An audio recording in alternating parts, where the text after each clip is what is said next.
Esse vídeo aqui serve apenas para demonstrar o método de cálculo de decolagem, considerando um obstáculo aqui pelo Gudmundsson. Então é esse seção aqui 17.3.4, determinação da distância durante a rotação. Então ele primeiro apresenta aqui essa figura 17.17/17, uma aeronave decolando e passando por cima de uma obstrução de uma altura pré-determinada após a decolagem. Então aqui você tem a segmentação de todas as etapas da decolagem, SG. Eu realmente não vou saber aqui todos, porém S tot é o S total daqui até o meio do obstáculo, sendo que existe um ponto no qual a aeronave descola do solo e existe um ponto no qual ela atinge um ângulo θ, que vai ser mantido até o momento em que ele passar pelo obstáculo. É isso que ele afirma aqui. Outro ponto aqui são algumas considerações, sendo a primeira que ele considera que aeronaves, deixa eu traduzir aqui, uma distância percorrida durante a rotação, assumindo que a distância para aeronaves pequenas é de 1 segundo e para aeronaves maiores é de 3 segundos, se eu não me engano.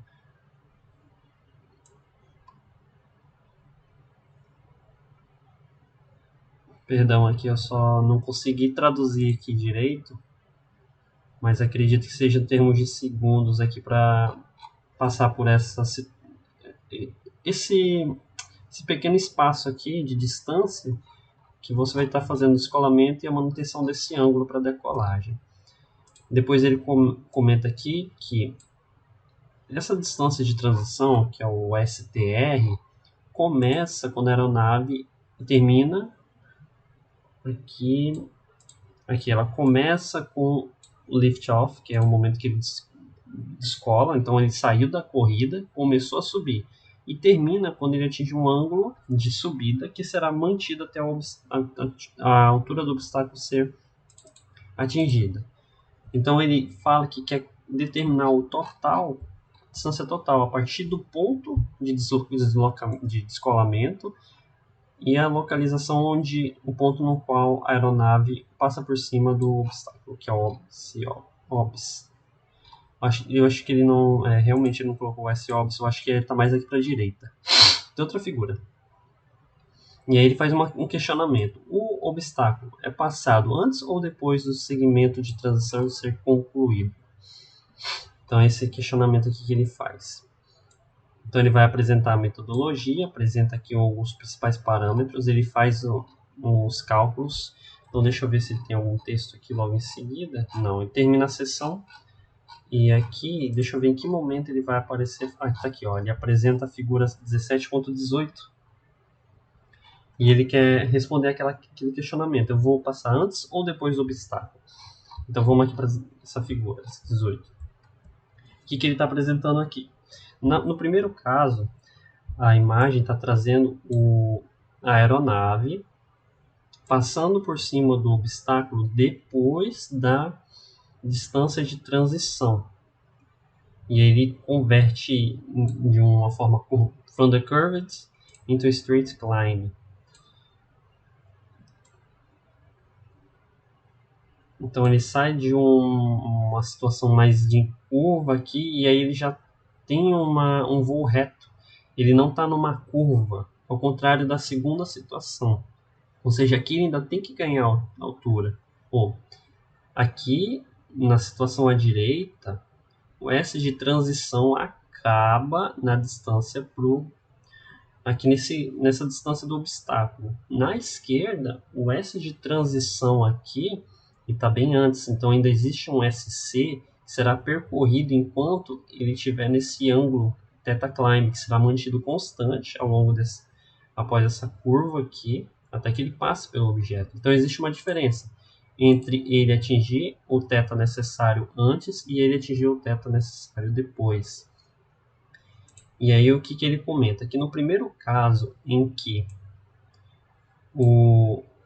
a aeronave ela consegue passar o objeto após o ponto de transição, ele comenta que o segmento de subida deve ser adicionado ao valor total. À direita, ele mostra a aeronave que passa por cima do objeto antes aqui da transição. The right man shows the aircraft cruising before it. Antes da transição, né? Então a transição vai até aqui, e aí ele percorre nesse ponto, e aqui na transição ele já atinge o θ. O θ é menor aqui e é maior aqui. Então apenas a distância onde ele atinge h de obstáculo é necessária, e não é necessário cálculos de subida. Então, em um ponto você considera análise de subida, que é SC, e outro você não considera análise de... Você não precisa considerar aqui. Tá? Então, não ficou muito bem, eu acho que não ficou tão didático aqui, mas eu preciso que você entenda que existem duas distâncias. Se você entendeu aqui que existe uma distância STR que vai ser cumprida antes do obstáculo, e existe uma situação na qual ela vai ser cumprida no ponto do obstáculo, você já vai ter uma boa ideia. E aí o que acontece? O H de transição vai ser menor que o H de obstáculo. De transição aqui ele já consegue atingir o θ necessário para a decolagem, e em outro ponto ele não atingiu a altura de transição antes da altura do obstáculo, né? Então a altura de transição tem que ser necessariamente maior do que do obstáculo. Mas pelo que eu vi, isso aqui está muito mais em função do θ. Depois ele vai fazer os cálculos para chegar nas equações, e algumas considerações são feitas. Dentre elas, é que a decolagem não vai ocorrer dentro da velocidade stall. Ela tem que ser levemente a mais, para vários tipos de análises, assim, decolagem. Então ele comenta, você pode considerar de 1.1 da velocidade stall até 1.2. Realmente, a velocidade vai ser baixa e é impossível você decolar na velocidade stall, tem que ser ligeiramente acima. Ele fala que é de 1.1 até 1.2 vezes a velocidade stall, ou seja, 10 a 20% acima. Depois ele vai considerar nos cálculos que será 15% acima, ou seja, o valor intermediário. Eu considero 1.1 para ser mais crítico, eu geralmente utilizo em estabilidade de controle para essa condição ali de direcionamento profundor. Depois ele considera que você não vai ter o teu CL máximo, vai ter 90% do teu CL máximo disponível para realizar a decolagem. Então são algumas considerações iniciais que levam ao cálculo do fator de carga, que deixa eu traduzir aqui direto.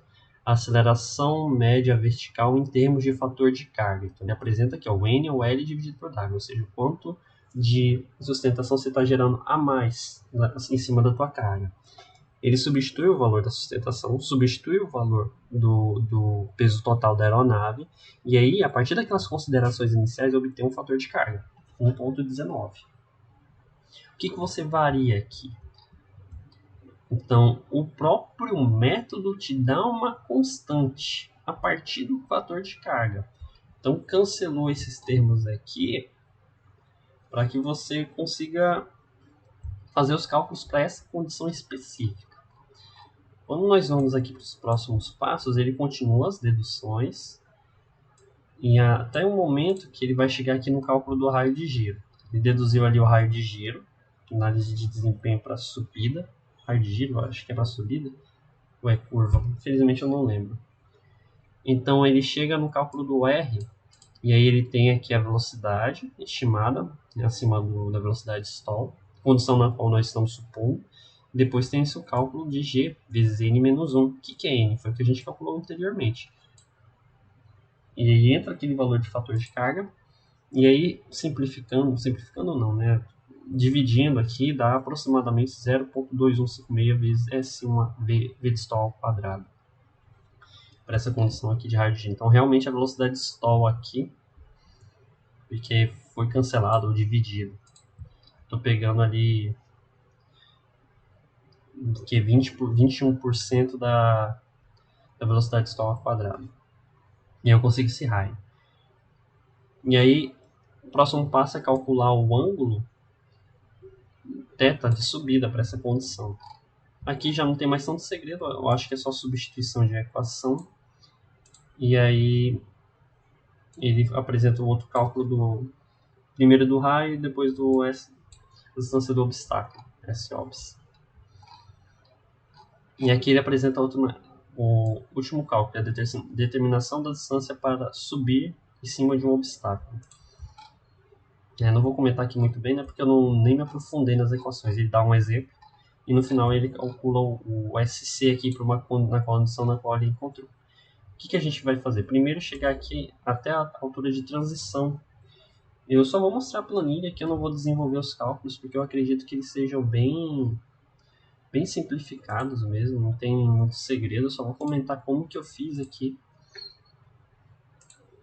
para evitar cálculos e comentários adicionais sobre teoria que vale a pena a gente comentar sempre. Nós temos os nossos parâmetros de entrada, referentes a massa, CL máximo, o Rua de São José dos Campos, área da asa, razão de aspecto CD0 estimado, eficiência da asa e os parâmetros do grupo motopropulsor, da curva que descreve o comportamento da tração em função da velocidade. E a altura do obstáculo conforme o regulamento, que é 70 centímetros, né? Então, deixa eu ver se eu fiz aqui o cálculo correto. 0.7, 1, 2, tá certo. Então, 70 centímetros aqui. Depois disso, aqui nós temos o E0, ele é 75% do EW, conforme a metodologia que a gente adotou pelo Miranda. Por que é 0,75? Você não considera a eficiência da asa, porque a asa vai estar fixada na fuselagem. Todas aquelas propriedades aerodinâmicas que são derivadas da geometria dela sofrem algum tipo de interferência. E aí o Miranda comenta que o Anderson considera o uso do E0 para fazer esses cálculos, porque você não tem a asa gerando sustentação da forma como ela gera quando você faz análise do software. Depois disso, nós temos o cálculo da constante de proporcionalidade, tá? Que vai estar entrando nos cálculos de raça induzido. Temos aqui o peso calculado, velocidade stall, raiz de 2 vezes o peso máximo. Depois outros parâmetros relacionados à asa, velocidade de transição, que eu considerei 1 vezes a velocidade de stall, CL de transição, 2 vezes o peso dividido pelos parâmetros aqui a gente usa para calcular velocidade, densidade e área. Depois CD de transição, que é o CD0 estimado, K vezes o... Opa, acho que eu errei aqui. O CL ao quadrado, né? Deixa eu rever aqui. Isso, KCL ao quadrado. Eu mandei mensagem pro cara aqui, já vai ficar crisado.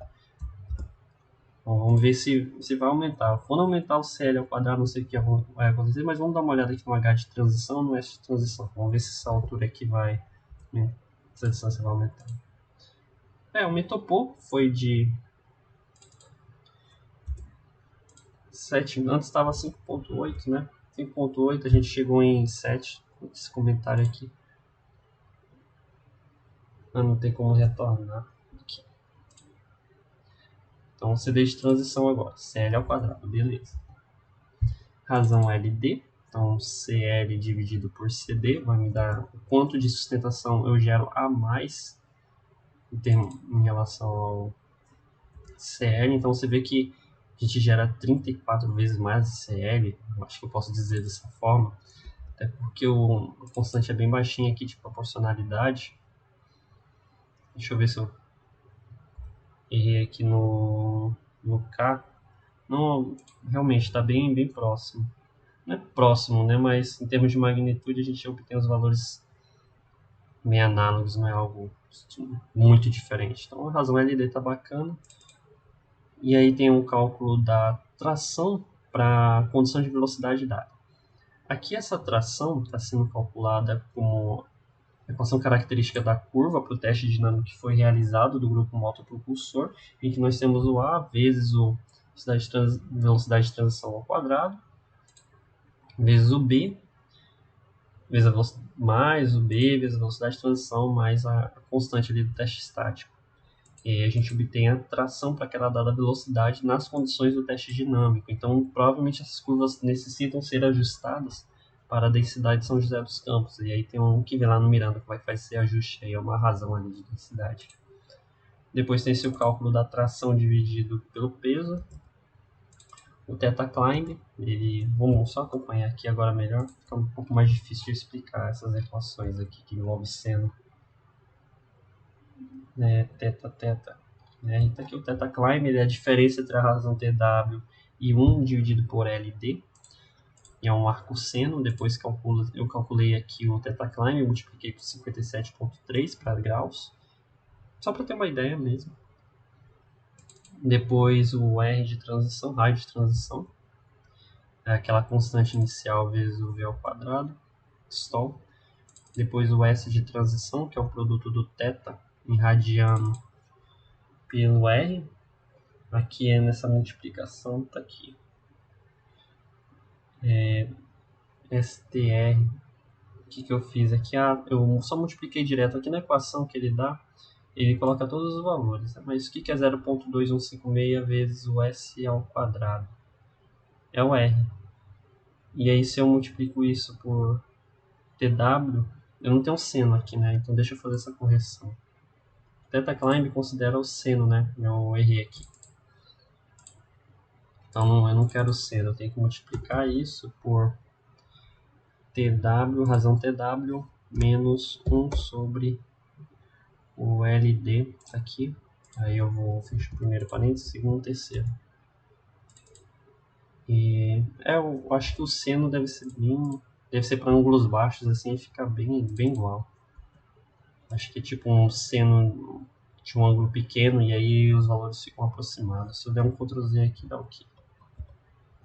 Deu 7, né? Depois que eu fiz o ajuste deu menor. Então só ajustando aqui, não é θclimb que a gente quer. É TW, razão TW, menos, abre um parênteses, 1 dividido por razão LD. Aí fechar 2 parênteses, eu tenho o S de transição. Aí eu calculo a altura de transição. Então eu tenho aqui 1.110 e o S-climb. O que a gente observou aqui? Em qual condição a gente entra nesse caso?